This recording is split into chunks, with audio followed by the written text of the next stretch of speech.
buat jamaah yang baru bergabung, hari ini tema kita adalah gini cara hapus histori dosa.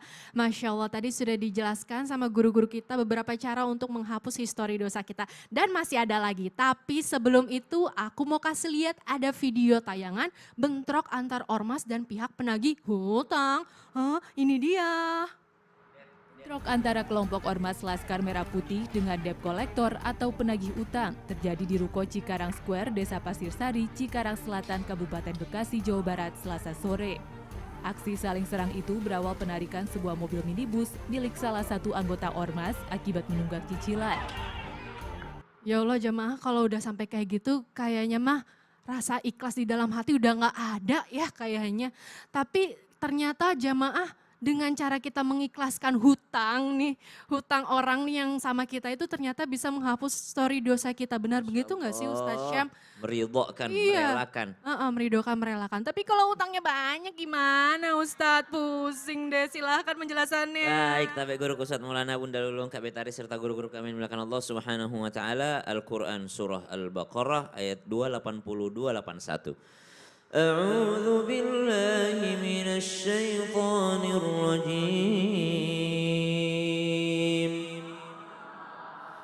Wa in kana dzu 'usratin fanadhiratun ila maisarah wa an tasaddaqu khairul lakum in kuntum ta'lamun wattaqu yawman turja'una fihi ila Allah thumma tuwaffa kullu nafsin ma kasabat wa hum la yuzlamun. Ayat ini bercerita tentang hebatnya daripada bersedekah itu. Wa antasaddaqu khairul lakum in kuntum ta'lamun. Wabil khusus sedekah kepada orang yang sedang kesulitan dalam hutangnya. Di antara sedekahnya adalah yang pertama memberikan tambahan waktu. Yang kedua adalah bersedekah. Kalau memang bisa ridho ataupun rela dalam rangka mengikhlaskan ataupun merelakan melunaskan daripada hutang-hutangnya. Di bulan Rabiul Awal ini kita ingat ada seorang yang begitu hebatnya azab Allah tapi diringankan ataupun diampuni disebabkan karena membebaskan daripada hutang. Di antaranya adalah seorang bernama Abdul Uzza. Abdul Uzza, kenal Bu Abdul Uzza, tahu? Pernah dengar? Abdul Uzza nama kerennya Abu Lahab. Nama kerennya Abu Lahab, pamannya daripada Nabi SAW, bersaudara dengan Abdullah. Ketika Ibunda Aminah radhiyallahu anha mau melahirkan Rasulullah, Abdul Uzza ini mengutus budaknya bernama Thuwaibah. Engkau pergilah tengok itu iparku mau melahirkan. Kalau sudah lahiran kabarin aku secepatnya. Lalu dikabarin, sudah melahirkan daripada iparmu. Apa yang dilahirkannya? Anak laki-laki yang tampan sekali. Maka kata Abdul Uzza, karena saya begitu bahagia, maka ku bebaskan engkau tidak jadi budak lagi. Subhanallah. Maka dalam riwayat disebabkan karena dia bebaskan budaknya inilah, karena dia bebaskan hutang ataupun bebaskan budaknya inilah, diringankan azabnya setiap hari Senin. Padahal sudah pasti masuk neraka, Tabbat yada abi lahabin wa tabb, jelas mendapatkan azab, tapi diringankan daripada azabnya setiap hari Senin disebabkan karena membebaskan budak alias melunaskan hutang. Maka subhanallah dalam riwayat disebutkan dulu ada seorang pedagang memberikan pinjaman kepada orang-orang, ketika melihat ada yang kesulitan dia pun berkata kepada budaknya, maafkanlah dia, artinya bebaskanlah daripada hutangnya. Kemudian Allah Subhanahu wa taala memberikan ampunan kepada mereka. Hadis riwayat Bukhari, artinya membebaskan daripada hutang seseorang atau bersedekah ataupun membebaskan budak itu diantara cara Allah menghapus histori dosa kita. Masya Allah, jadi anggap saja sedekah gitu ya. Jadi kan sama dengan kullu ma'rufin sedekah. Masya Allah, terima kasih Ustaz Syam Baik, penjelasannya. Tepuk sama-sama tangan nih Betari. jamaah. Masya Allah. Ibu suka sedekah enggak? Nah kalau tetangga ibu hutang diikhlasin aja ya, nggak usah ditagih. Betari. Kenapa Ustaz? Sekarang kita mau masuk di segmen Ustaz bertanya. Ayo, Ustaz mau katanya ke siapa? Jamaah, sebelumnya kita masuk ke segmen Ustaz Ustaz bertanya. Kami semua. Saya mau kesini dulu ya. Oke Ustadz silahkan ini mic-nya. Ya. Aku mau tunjuk. Bapak-bapak kah? Atau ibu-ibu? Jeng-jeng. Ibu ini. Masya Allah. Silakan ibu Silakan berdiri. ibu. Lihat kamera sana. Iya. Silakan perkenalkan namanya. Assalamualaikum warahmatullahi wabarakatuh. Waalaikumsalam warahmatullahi wabarakatuh. Nama saya Lusni Anida dari Majelis Taklim Al-Barokah Jawa Baru Lubai, Morainim, Sumatera Selatan. Wong Palembang. Iya, Wong kita galo. Galuh. Aku mau tanya. Iya, Ustaz. Gimana? Ibu pernah memandikan jenazah? Belum sih Ustaz. Kadang kan ada yang takut juga Ustaz. Oh, ada juga Oh Iya. iyalah. ya? Ya juga. Takut kalau melek lagi gitu ya. Mandikan jenazah. Tahu nggak Bu? Ternyata memandikan jenazah itu salah satu daripada menghapus histori dosa. Gitu Ustaz ya. Ya, mau tahu? Mau. Ya, yuk. Ya udah itu kalau gitu boleh buat saya lagi mic-nya. Nah, silahkan Ustadz Maulana Rosnya menjelaskannya. mirip sama gelangnya. Silahkan menjelaskannya Ya, Ustadz. izin Ustazah dan Ustazah kepada semuanya. Ternyata memandikan jenazah salah satu penghapus histori dosa. Apa itu? Kata ibu tadi, gimana kalau kita takut? Terlibatlah dalam pemandian jenazah. Angkat airnya, pakai kain. Tidak mesti ibu ngosok, mandiin. Mohon maaf ya, apa faedahnya ketika memandikan jenazah? Ketika orang memandikan jenazah, maka akan diampuni dosanya 40 kali dosa. Tapi pakai syarat. Tidak menceritakan aibnya orang mati. Tidak boleh. Makanya sebenarnya mohon izin tanpa menggurui hanya mengingatkan. Kalau penyelenggaraan jenazah itu sebaiknya orang-orang yang tidak ember bocor mulutnya. Ternyata ada tai lalatnya. Habis itu dia ceritakan begini, tidak boleh. Tidak boleh menceritakan apa yang sudah dilakukan ketika pemandian jenazah itu.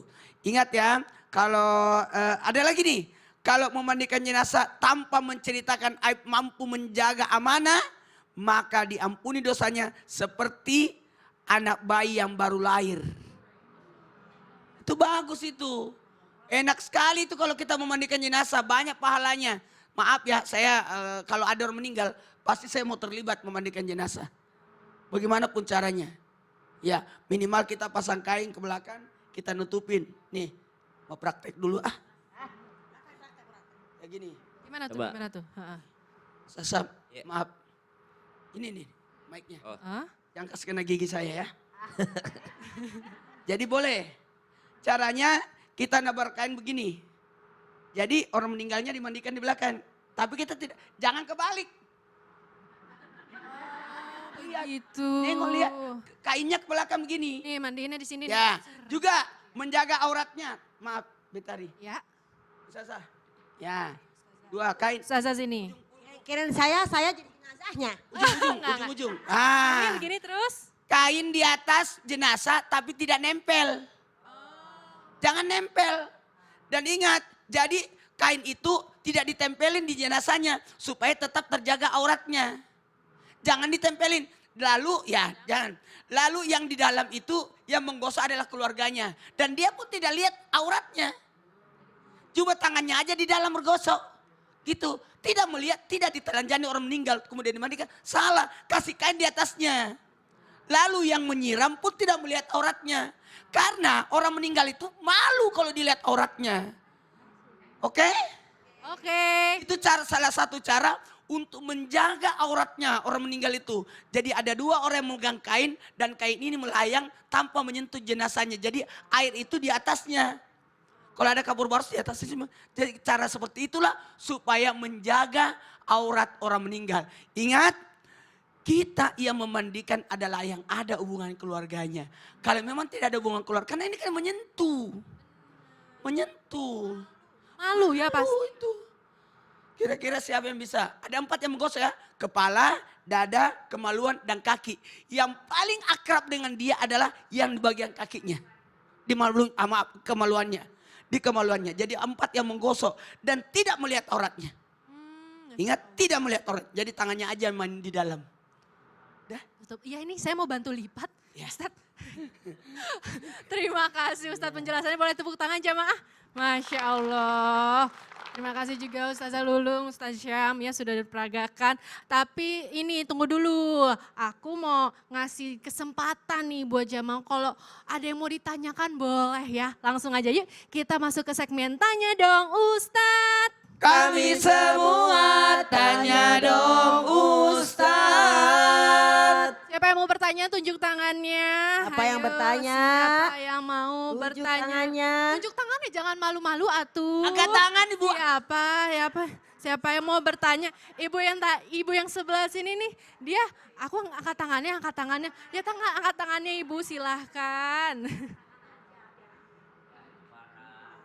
Assalamualaikum warahmatullahi wabarakatuh. Waalaikumsalam warahmatullahi wabarakatuh. Tanya dong Ustadz. Perkenalkan nama saya Nali Andika dari Majelis Taklim Al Barokah Jiwa Baru Lubai, Muara Enim, Sumatera Selatan. Masya Allah, tepuk tangannya maaf. Izin bertanya kepada Ustazah Lulung. Ustazah Umi silahkan. Ustazah, apa benar sih salah satu penghapus story dosa itu saat kita capek dan pusing memikirkan nafkah? Kalau seperti saya kan tidak mencari nafkah, di rumah saja. Apakah seperti itu? Masuk itu. Terima kasih. Ngaku kalau menghabiskan nafkah. Pusingnya itu. Makasih Ibu pertanyaannya luar biasa. Ustazah boleh langsung dijawab silahkan. Boleh, terima kasih Kakak Betari. Terima kasih Bunda. Berarti kita ngaku ya, kita bukan nyari duit tapi kita menghabiskan duit. Mengatur nafkah. Oh, mengatur nafkah. Mohon izin Ustadz Syam, Ustadz Tumana dan semuanya. Jemaah, alhamdulillah. Jadi kalau memang kita banyak dosa, pasti kita harus ngaku, itu yang penting. Jangan udah banyak dosa, sombong gak mau ngaku. Nauzubillahimin. Pemirsa yang dirahmati Allah, disebutkan ya bahwasanya kelima, tadi kan 1, 2, 3, 4 udah disebutkan oleh guru-guru kita. Yang kelima adalah apa? Cara kita menghapus histori dosa dengan cara kita lelah dan pusing dan puyeng memikirkan nafkah. Terutama bagi yang mencari nafkah. Karena sekarang memang tidak hanya seorang bapak yang mencari nafkah. Ibu juga banyak yang menjadi tulang punggung. Kan harusnya wanita itu sebagai tulang rusuk. Tapi sekarang banyak juga tulang punggung. Mudah-mudahan buat bapak-bapak, ibu-ibu semuanya. Man sa'a li'iyalihi fahuwa fi sabilillah. Barang siapa yang dia bekerja, mencari nafkah untuk tanggungannya. Dia menanggung istrinya, dia menanggung anaknya, menanggung mertuanya semuanya. Maka dia berada di jalan Allah. Jadi seorang ibu yang saya gimana gak nyari nafkah. Sembarangan, ibu itu sudah membantu rumah tangga. Itu sudah hebat seorang ibu. Karena kalau suami mencari nafkah, kita ngatur. Kalau gak diatur, habis bulan udah habis gajinya. Bukan gitu pemirsa? Ibu-ibu udah habis belum duitnya nih? Tanggal tua belum ya? Alhamdulillah. Nah pemirsa yang dirahmati Allah, ternyata sebagian ulama mengatakan ada jenis dosa yang tidak dapat dihapus kecuali oleh keresahan perihal mencari nafkah. Jadi kita tuh capek, besok gimana ya? Besok gimana ya? Cukup gak ya? Ketika kita berpikir seperti itu salah satu penghapus dosa. Dan ternyata dalam hadis Rasulullah SAW dari seorang sahabat Abu Hurairah, begini bunyi hadisnya. Dari sekalian dosa atau dari sekian dosa yang terdapat dalam diri manusia, ada jenis dosa yang gak dapat ditebus kecuali dengan kebimbangan untuk mencari penghidupan keluarga. Jadi kita banyak dosa nih Bu ya, pemirsa, banyak dosa. Kita istighfar udah, sedekah udah, tapi ternyata dari sekian banyak dosa yang kita kerjakan, ada satu yang hanya bisa ditebus dengan kebimbangan mencari kehidupan, yaitu nafkah dalam keluarga. Jadi kalau ibu-ibu, bapak-bapak semuanya kita pada capek, lelah, letih, lesu, bibir pecah-pecah ya. Maka kita berarti berada di dalam jalan Allah. Karena memang kerja itu mencari nafkah itu capek, Cin. Bener ya. Iya. Jadi buat para istri-istrinya kalau suami di luar udah capek, ya udah pusing. Ketika di rumah jangan ditambahin marah-marah ya, makin pusing yang ada. Makin ya, pusing, Mbak Perlu dia datang, kita Disambut, pijitin, iya. disambut. Jamaah yang di rumah ini ada satu video yang bisa jadi renungan ya mungkin untuk kita semua. Apakah kita bisa hidup seperti saudara kita di Palestina? Ini dia video tayangannya jamaah, silahkan. Masya Allah Bu. Masya Allah. Mana Bung live video tadi? Ya Allah, semoga Allah segera memberikan bantuan dan memberikan kesabaran selalu kepada mereka di sana ya Kak. Amin. Buat semuanya. Tahu nggak?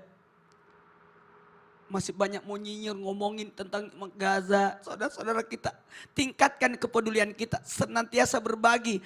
Tahu nggak? Ternyata ini bagian daripada penghapus dosa jikalau kita membantu saudara kita. Masya Allah. Ustadz, Mau dihapuskan dosanya lagi? mau lah Ustadz. Mau? Mau? Kita akan bahas setelah yang satu Satu ini ini. ya, tetap Jamaah-jamaah. Alhamdulillah. Alhamdulillah.